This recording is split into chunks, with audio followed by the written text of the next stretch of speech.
Good morning all of you. Welcome to class girls. देखिए, कल हम लोगों ने कल की क्लास में वैष्णव धर्म के बारे में जानकारी दी थी और आज हम क्लास में एक नया टॉपिक शुरू कर रहे हैं। आज का हमारा टॉपिक है वैष्णव धर्म। आज हम लोग वैष्णव धर्म के बारे में चर्चा करेंगे। तो देखिए, देखते हैं वैष्णव धर्म। देखिए, इस वैष्णव धर्म को भागवत धर्म भी कहा जाता है। वैष्णव धर्म और भागवत धर्म एक ही बात है। तो देखिए, ये जो वैष्णव धर्म था, इसका जो विकास है वो भागवत धर्म से ही हुआ था। इसीलिए इसे ही वैष्णव धर्म कहा जाता है और इसे ही भागवत धर्म कहा जाता है। देखिए, भागवत धर्म की परंपरा की अगर हम बात करते हैं तो हम इस धर्म की पहले उत्पत्ति और विकास के बारे में पढ़ेंगे।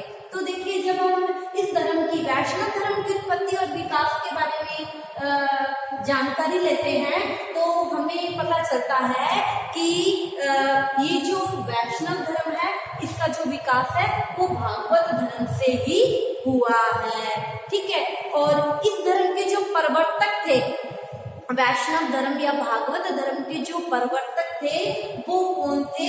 वासुदेव कृष्ण वैष्णव धर्म के प्रवर्तक थे। ठीक है।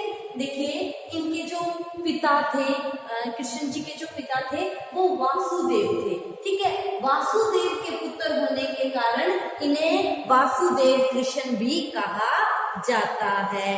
ठीक है। और ये जो वासुदेव कृष्ण थे ये मूलतः मथुरा के निवासी थे। ठीक है। मथुरा के निवासी थे। और जो छांदोग्य उपनिषद है, हमारे जो उपनिषद है जिसमें हम पहले की लास्ट ईयर की क्लासेज में चर्चा भी कर चुके हैं। देखिए, जो छांदोग्य उपनिषद है उनमें हमें वासुदेव कृष्ण की माता के नाम की जानकारी मिलती है। हमें पता चलता है कि वासुदेव कृष्ण वसुदेव के पुत्र और इनकी माता का नाम था देवकी। ये वासुदेव और देवकी के पुत्र थे। ठीक है। इसके अलावा छांदोग्य उपनिषद से हमें ये भी पता चलता है कि छोर अंगिरस के ये शिष्य थे। कौन? वासुदेव कृष्ण छोर अंगिरस के शिष्य थे। इनके गुरु का नाम था छोर अंगिरस। ठीक है। और देखिए, जो कृष्ण जी के अनुयायी थे, वासुदेव कृष्ण के जो अनुयायी थे वो जब इनकी उपासना करते थे तो भागवत के रूप में इनको पूजते थे। ठीक है। इसी प्रवृत्ति के कारण इस धर्म को भागवत धर्म भी कहा गया। ठीक है। और जब महाभारत काल आया, महाभारत काल में ये जो वासुदेव कृष्ण थे इनको विष्णु का ही अवतार माना गया। ठीक है। और विष्णु का अवतार मानने के कारण इनका ये जो धर्म था भागवत धर्म, इसको क्या कहा गया? वैष्णव धर्म कहा गया। देखिए, विष्णु के अवतार थे तो विष्णु के अवतार होने के कारण इसे वैष्णव धर्म कहा गया। जैसे हमने कल पढ़ा था कि शिव के उपासक शैव कहलाते थे, इसी तरह विष्णु के उपासक वैष्णव कहलाते थे। और भगवान कृष्ण, ये जो वासुदेव कृष्ण थे, इनको विष्णु का ही अवतार माना गया। अतः पहले जो इनके भक्त थे इन्हें भागवत के रूप में पूजते थे। बाद में महाभारत काल में जब इन्हें भगवान विष्णु का अवतार कहा गया तो इन्हें वैष्णव के रूप में पूजा जाने या विष्णु के रूप में पूजा जाने लगा, तो ये धर्म वैष्णव धर्म बन गया। ठीक है। अब हम बात करते हैं इस धर्म की प्राचीनता। ठीक है। तो देखिए, वासुदेव या भागवत धर्म की जो प्राचीनता है ईसा पूर्व 5वीं सदी तक मानी गई है। देखिए, इसी समय महर्षि पाणिनि हुए थे। महर्षि पाणिनि ने भागवत धर्म और या हम कह सकते हैं वासुदेव धर्म, इस धर्म की पूजा का उल्लेख किया है। ठीक है। और उन्होंने वासुदेव कृष्ण के उपासकों को वासुदेवक कहा है। जैसे उन्हें शैव कहा जाता था, शैव उपासकों को, अतः वासुदेव कृष्ण के उपासकों को पाणिनि ने, महर्षि पाणिनि ने वासुदेवक कहा है। ठीक है। वासुदेवक कहा है।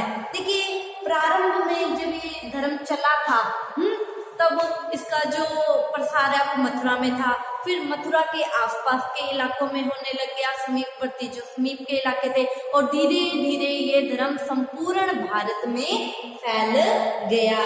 ठीक है, तो देखिए प्रारंभ में जो इसका प्रचार था वो पश्चिमी, उत्तर और दक्षिण भारत में था। ठीक है, पूर्व भारत में ये धर्म बहुत ही बाद में आया था। ठीक है, और अगर हम अशोक के लेखों की बात करते हैं तो अशोक के लेखों में कहीं भी हमें इस धर्म का या भागवत धर्म का उल्लेख नहीं मिलता है। ठीक है, और मौर्य काल के पश्चात ये जो वैष्णव धर्म था ये मध्य भारत में बहुत ही ज्यादा लोकप्रिय हो गया। हर जगह वैष्णव धर्म की धारा प्रवाहित होने लग गई। ठीक है, तो देखिए इसके पश्चात जब शुंग आए थे, आपको पता है कि मौर्यों का पतन शुंगों ने किया था। पुष्यमित्र शुंग गद्दी पर बैठा था। क्यों? क्योंकि ये वो समय था जब बौद्ध धर्म उन्नति की पराकाष्ठा पर पहुंच गया था और हिंदू धर्म पतन के गर्त में जा रहा था। ठीक है, तो इस समय ये जो शुंग वंश का उदय हुआ था, शुंग वंश के काल में इस धर्म का बहुत ज्यादा विकास हुआ था। ठीक है, विदेशियों ने भी इस धर्म को ग्रहण कर लिया था। हम लोगों ने जब लास्ट ईयर की क्लासिक में भी पढ़ा था कि वासुदेव के सम्मान में गरुड़ स्तंभ शुंग राजाओं ने स्थापित करवाए थे और वैष्णव धर्म अपनी उन्नति की पराकाष्ठा पर पहुंच गया था। ठीक है, हिंदू धर्म का काफी प्रचार प्रसार हुआ था। ठीक है, तो इस धर्म को लोकप्रिय बनाने के लिए अनेक भवनों का भी निर्माण हुआ। ठीक है, अनेक पुरातात्विक प्रमाणों से भी हमें इस धर्म की लोकप्रियता की जानकारी मिलती है, जिसका उदाहरण हम पुष्यमित्र शुंग ने जो गरुड़ स्तंभ स्थापित किया था इससे पता चलता है। ठीक है, तो देखिए शुंग के पश्चात हम बात करते हैं गुप्तों की। ठीक है, गुप्तों का काल वो काल था जब वैष्णव धर्म अपनी उन्नति के चरमोत्कर्ष पर पहुंच गया था। ठीक है, तो देखिए ये वो काल था 319 से लेकर 550 तक। ठीक है, क्यों? क्योंकि जो गुप्त राजा थे वो खुद क्या थे? वैष्णव धर्म के अनुयायी थे। गुप्त राजा क्या थे? वैष्णव धर्म के अनुयायी थे। ठीक है, और उन्होंने अपने इस वैष्णव धर्म को राजधर्म घोषित कर दिया था। ठीक है, और गुप्त राजाओं ने सब परम भागवत की उपाधि धारण की थी। हमने चंद्रगुप्त द्वितीय के बारे में पढ़ा था, तो मैंने आप लोगों को बताया भी था कि गुप्त राजा चंद्रगुप्त द्वितीय ने परम भागवत की उपाधि धारण की थी। ठीक है, और इन्होंने गुप्त राजाओं ने विष्णु के वाहन गरुड़ को अपना राजकीय चिन्ह घोषित किया था। गुप्त राजाओं का राजकीय चिन्ह विष्णु का वाहन गरुड़ था। ठीक है, और देखिए गुप्तों के जितने भी हमें अभिलेख मिले हैं, ठीक है, या फिर हम कहें कि गुप्त शासकों के जो पत्र होते थे उन पर गरुड़ की मुद्रा बनी होती थी। ठीक है, और इन गुप्त राजाओं ने अनेक मंदिरों का निर्माण करवाया था। हम लोगों ने गुप्तकालीन मंदिर पढ़े थे लास्ट ईयर की क्लासेस में, तो हम लोगों ने ये भी जाना था कि सबसे ज्यादा गुप्त काल में मंदिर बने थे और ये वैष्णव धर्म के मंदिर सबसे ज्यादा बने थे। ठीक है, अब देखिए मेहरौली स्तंभ लेख जो कि चंद्रगुप्त द्वितीय का है। चंद्रगुप्त द्वितीय ने अपने इस स्तंभ से पता चलता है कि विष्णु पर्वत पर उन्होंने विष्णु ध्वज की स्थापना करवाई थी। ठीक है, तो अब देखिए गुप्तों के पश्चात भी हर्षवर्धन का जो काल था, वर्धन काल था, उसमें भी वैष्णव धर्म अपनी उन्नति की पराकाष्ठा पर ही रहा और राजपूत शासक जो आए उनके काल में भी इस धर्म में काफी उन्नति हुई। देखिए राजपूतों के जो लेख हैं उन पर हमें ओम नमो भगवते वासुदेवाय लिखा हुआ मिलता है। इससे पता चलता है कि उनकी वैष्णव धर्म के प्रति अगाध श्रद्धा थी।